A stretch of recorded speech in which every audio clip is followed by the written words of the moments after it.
Hey everyone, welcome to another podcast about something happened. So, I have some really good news and some really bad news. If you're trans and if you're going through transition, I recommend that you probably want to get a drink and check this out. So, the good news is I am free from all the Muslims in the world and all the Arabs and their old traditional ways of thinking, as I recently received my approved asylum application. So I'm finally approved to be here in Spain. I'm going to be here safe so I can actually explore and let myself be more free. And I'm very happy about it. Really, really happy about it. Um, it was a little bit terrifying, but the sad, bad news part of all this scenario is that literally this week was just hectic.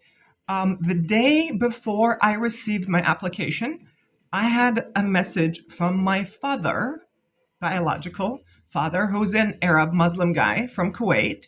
And I blocked him 2 years ago for similar reasons. But he found a new number, he got a new number, he got in contact with me. And what I got from him is literally the messages: you are a pervert, you're a freak, God will punish you, you're gonna burn in hell forever. And then he kept saying, I don't know who's the cause of all of this, but I'm gonna pray for all of them to go to hell, and you need help, and you have to come back to Kuwait by the end of this year so we can help you. And if you don't, we're gonna talk to the ambassador because he's one of my friends, and we're gonna drag you back to the country, and I'm gonna put you in jail, and I'm gonna make sure we do exorcism on you, and make sure you'll never leave again to the Western toxic world that taught you to be free. He did not say to be free, but pretty much. His solution to me being mentally ill, because he labeled me, you're crazy. And his solution is, I'm going to bring you, put you in jail, make sure people SA you pretty much all year long because you brought shame to the family and you are supposed to be punished. So, my solution to my mental health is more trauma. Thank you, Father. So I haven't talked to this guy for a while, and I'm not going to talk to him. I blocked his number, and I was very, very, very, very, very terrified because he told me he knows the ambassador, and he's going to send people after me. He doesn't know exactly my address, but he knows I'm studying in Spain. I don't know if they have that registered, but they know I'm studying at the university here in northern Spain, University of Vigo, which I'm kind of graduating very, very soon. But eventually, I was kind of freaked out for the first 3, 4 days, even though the day after the message, I received the mail from the government saying pretty much all the things that I wrote about. Because I talked about I need an asylum, I need refuge because I am escaping from a religious regime, and I am a trans woman, which is illegal, and I have a different sexual identity. So for the country of Kuwait, I'm still gay because even though I identify as a trans woman, if I am male and I'm interested in men, then I'm gay. So I told them sexuality, gender, and religion. And I wrote like 10 pages of the real dark things that happened to me through my childhood, teenage years, mostly because I left when I was a teenager. And that was kind of problematic because when I was reading through it, it was all in Spanish, so I did not really know what to expect, like if there's going to be an answer on the first page, second page. So this always brings me back into like a very sensitive area, and I started crying because I was reading my own story, and I was just kind of feeling bad for myself. I'm like, wow, you had to go through all of this, and I do not know how you did it, but we're very proud of you. Eventually, at the last page, it mentions my resolution. You're accepted. Now you have to go register for your residency or something and start do your paperwork. All of this. So I'm gonna do this. I was supposed to do this today, but they're closed on Saturday. Today's Saturday. So I'm gonna have to wait until Monday because I'm working. Well, I'm gonna have to wait until Tuesday because I'm working on Monday too. So I cannot go on Monday because I already have classes and I need the money, right? So the scenario would be I cannot just like skip work and go do things because I do not have family support. I do not will ever have inheritance because my family just cut me off. So I'm on my own, which I actually feel happy about, but I'm also a bit terrified because The whole world is created around you inherit the house of your parents. You inherit money from your parents when they die. I'm thinking I'm gonna have to pay for my own surgery, which I'm probably gonna do in Thailand. It's gonna cost like 10,000 euros, and then I'm gonna have to also buy my own house and maybe buy a car. I'm trying to not buy a car or anything because I've owned cars before. Not a big fan, but I do want to buy an apartment so that I just stop moving and I be safe and I can leave my things. And I want to go live in Thailand for a little bit. I like Asia in general, like the very chill lifestyle, very open minded Buddhist mentality of gender. It's kind of more acceptable. Now, what happened this week? It's just kind of hectic because I haven't really talked to this guy, my father, for a very, very long time. Last time I talked to him, he wanted to talk about religion because it was Ramadan and he was sending me a message like 2 years ago, maybe 3 years ago. Actually, it was even before I came out as trans. I was not binary at the time. And he was just kind of like, why didn't you send me a message and like say happy Ramadan and blah blah blah. I'm like, you could do it too. And I told him like I don't do Ramadan. I'm already poor. I don't even eat that much.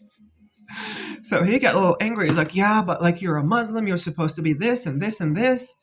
And then he's like, are you not? And I'm like, okay, so we're opening this conversation, I guess, because I told him plenty of times, do not dig into those places that you are not mature or ready enough to handle. And I told him, literally told him this exact thing like 4 different times, and then he shut up. And he's like, he knew there's some things like he did not want to know. Like I never take money from him. I never asked him to support me in any way possible. And I was just doing it because I was trying to be nice and trying to hide it and trying to be like, okay, yes, I'll talk to you. I cannot be myself because I need you to be in my life as my family. But eventually he started asking questions. I was just too tired of playing the game. I was already like 28 years old, maybe 29 years old. And I was just like done with this whole lie scenario. And I told him, yeah, like, dude, I haven't been a Muslim since I was 13.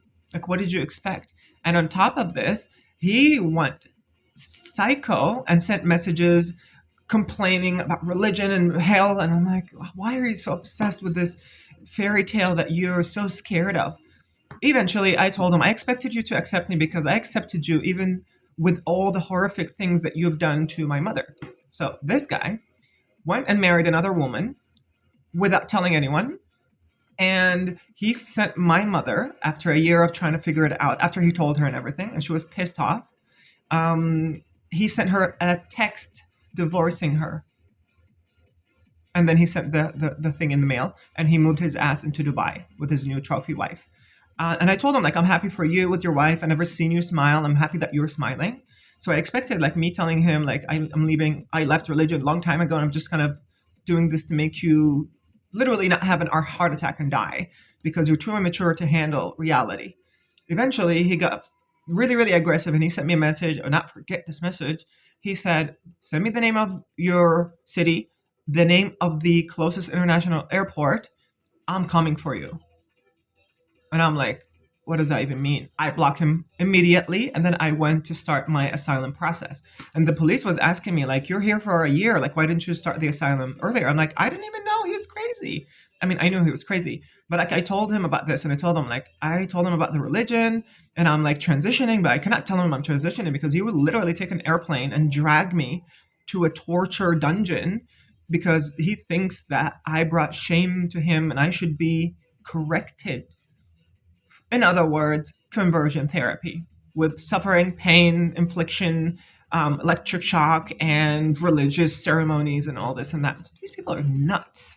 Um, Eventually, I receive a message 2 years later telling me I'm a pervert freak of a nature. I'm going to burn in hell. He's going to talk to the ambassador. They're going to come and hunt me down. And I also blocked him completely. I printed those papers and I'm going to take them to the police station on Tuesday when I go do this whole process. So, the point of the story, I could not even enjoy my acceptance letter because I was still freaking out of what this person is capable of. You might not understand.